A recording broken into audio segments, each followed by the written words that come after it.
Some people plan their retirement based on the wrong number. Most people think it's money, but in truth, there's a number that matters way more. By the end of this video, you'll know if you can retire at 58 or sooner. That's not the age they told you. It's the age your numbers pointed to. Most people never check. They default to 62, 65, 67, or whatever the system tells them. But the truth is, one more year of working isn't neutral. It has a price, and nobody shows you the price tag. I got laid off at 48, and I never went back. The standard advice said I had to stop at 1.4 to $2 million. I stopped at about 500,000. Three things decided: a resource balance almost nobody measures, the real math for a 50s retirement, and the bridge, meaning health insurance and an income until the system catches up. And this can't wait, because the price of waiting another year rises every year. You're trading the healthiest years of your life for the worst exchange rate you'll ever get. Stay till the end and I'll hand you the one-page worksheet I used to price it. It's free, and my real numbers are already filled in. I'm Emilio, retired at 48, traveling the world and living my own freedom. I share the systems that got me here. If that's the life you're building, subscribe and hit the bell. And tap the like so it reaches somebody who's still stuck at 65. Let's head on to my office and go over the nitty gritty. Are you working past the time when you have enough already? You might not think you have enough. Maybe you're working past enough savings. Waiting till 65, you're trading money for your good years. You might think that watching your savings drop is going backwards, but spending that savings is what these savings were made for. Okay, it's eating your savings, but spending isn't a failure. Spending is the entire point. You're always managing 4 resources, not just one. There's time, there's money, there's health, and there's energy. In your 50s, that trade kind of flips. You're spending your 2 scarcest resources, health and energy, to stack up more of the one you already have enough of. Trade some of that money for time. I'm here walking around, standing up. It's 90 degrees. I'm tolerating this heat, but at 66, who knows? I might not be able to stand for an hour at a time. I might not be able to tolerate this heat. I might not be able to stand. I don't know. The healthy life expectancy is about 66, not 80, 66. So if you retire at 65, that's one more year. Those go-go years, they shrink, and the money is less important every year. That pile of money is going to give you nothing. It's not going to give you that time back. So if you retire at 58, that's 8 good years. I retired at 48. I really valued those years, and I value them even more now as I'm traveling and enjoying whatever projects I feel like doing. Now you run 58 versus 60 versus 62. Every delay hands over go-go years. A paycheck prints a number every 2 weeks. Your remaining good years never print anything. Time is everything at the end. Push to 60 and you hand it over 2 of those years. Push to 62 and it's 4. That's why the worksheet that I'm giving you at the end has this ledger on it, right above the money line, so you can finally see both prices side by side. I mean, one more year, it does buy something. More savings, more growth, one less year to fund. That's true, but past your number, it's thin patty. Bought with a year you can't buy back. I get it. One more year isn't caution anymore. It's a habit wearing a safety vest. I got laid off at 48, which means, like I said, I retired at 48, but it took about a year to figure it out. I didn't really know if I wanted to retire or I wanted to keep looking for work. Just wasn't working out. It was kind of like the universe telling me something. And a year later, I took a long trip all over Europe.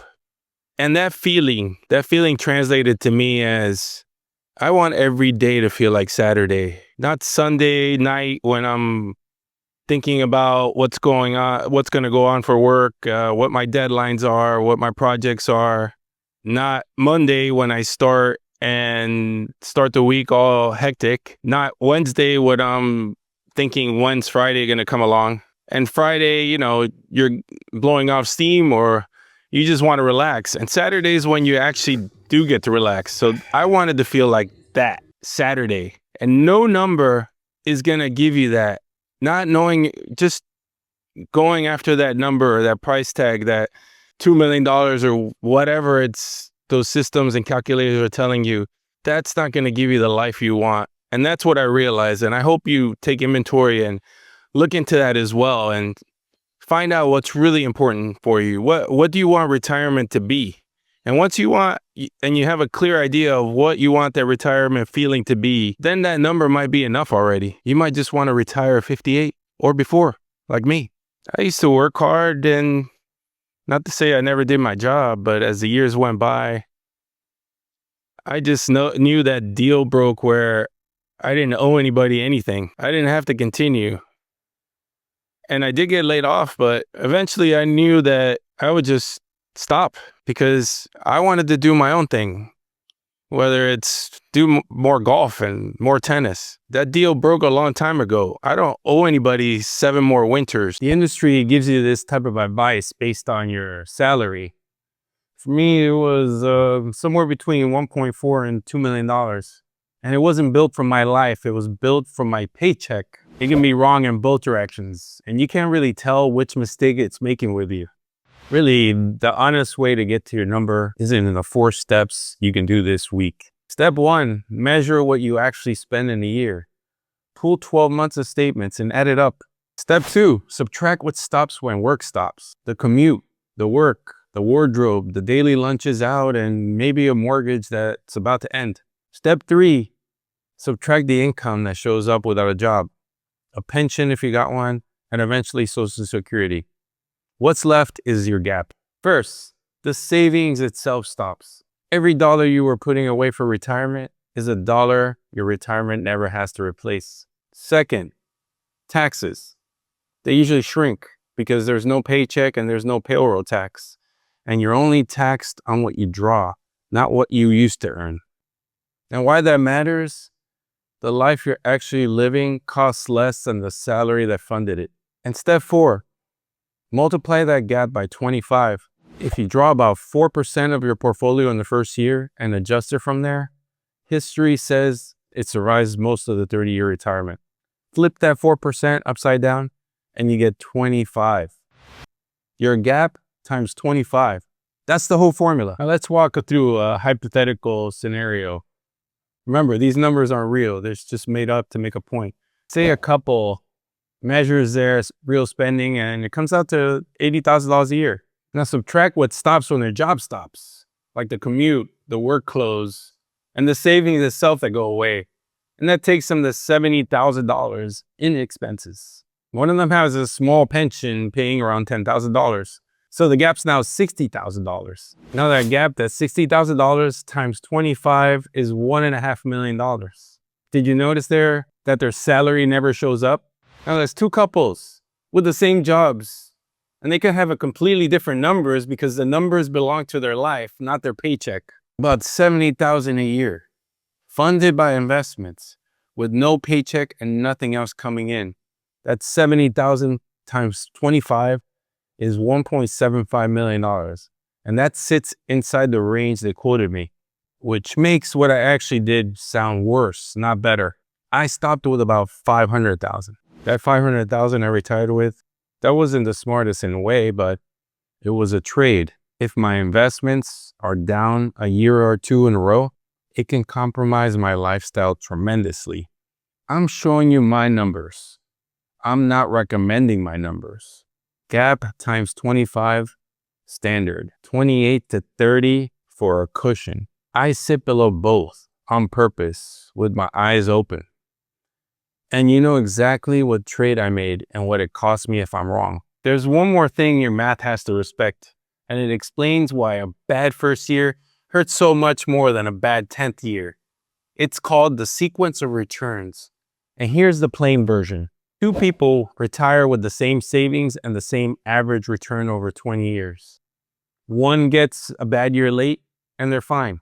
This is the other path, and this one really hurts. The other person gets the bad years first, in years 1 and 2, right when they're pulling their money out. That person can actually run out with the exact same average because every share you sell in a crash is a loss you've made permanent. The order matters, not just the average. You can't really control that order, but you can defend against it. You can keep a year or 2 of spending in cash so the crash never forces you to sell.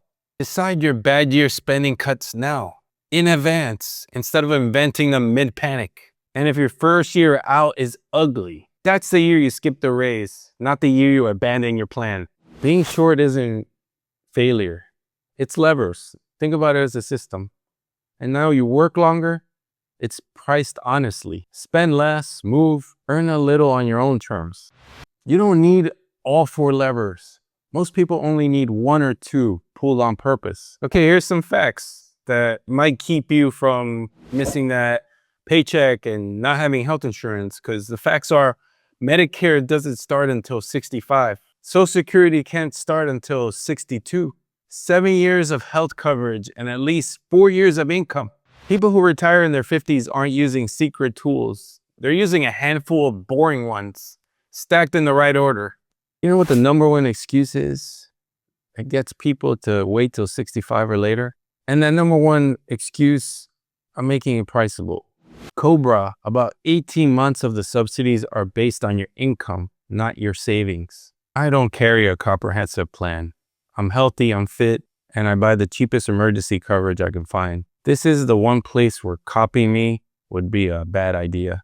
I made that trade at 48 with no health history, and I'm covering a 17-year gap to Medicare, which is a bigger bet than the 7 years most of you are looking at. I'm showing you my choice, and I'm not recommending it. Get a real quote for your age and your health, and use that number, not mine. You might have a spouse's plan, or get a part-time job to get, and the bill is something you can plan for. So where does this money actually come from between 58 and the day the system catches up? Again, it's a few boring tools stacked in order. Your regular investment account has no age rules. So for most people, that's the front of the bridge. And this one you might not have known. If you leave your employer in the year you turn 55 or later, you can pull from your employer's 401k without that usual 10% early penalty. Not every plan makes it easy, so check yours. But for a 50s retirement, it can unlock the biggest account you own years earlier. And your IRAs and old 401ks unlock on their own at 59 and a half. So the bridge only has to reach a year and a half past 58 anyways. Keep a year or 2 of cash we talked about, so a bad market never sets your schedule. You can take Social Security at 62, but every year you wait all the way up to 70, the check gets permanently bigger. So a lot of 50s retirees spend from their own accounts first and let the bigger check grow quietly in the background. And notice that none of this requires a lottery ticket, a perfect market, or a guru. It takes a brokerage account, maybe one 401k rule, a cash bucket, and a lot of patience. What I did and what you can do, start planning your days with things you've always wanted to do and do them. Mine was travel months at a time, not just going and traveling, but immersing myself for months at a time, just getting an Airbnb and staying in Greece for a month, going to Spain, exploring the different coasts. Now, if you start planning and you have that, you might just get rid of those excuses you've been having to retire. Working until 65 isn't the responsible choice. It's just the default one. Which of your 4 resources actually the one running out? Because if the answer is time, more money won't fix it. So no, you don't need to wait till 65 or 67. All you needed was the balance, the math, the bridge, and now you have all 3. You've seen my sheet. $70,000 a year in spending. $1.75 million by the honest math, what I actually left on, and the risk I accepted in writing. It's not a recommendation. It's proof you can price this yourself. Your copy is free inside the FOS community on Skool. Skool.com/FOS. Then Classroom. Then click on Tools and Resources. Download the true cost of 1 more year worksheet and fill it in tonight. If this earned it, subscribe and turn on the bell so the next system finds you. Stay free.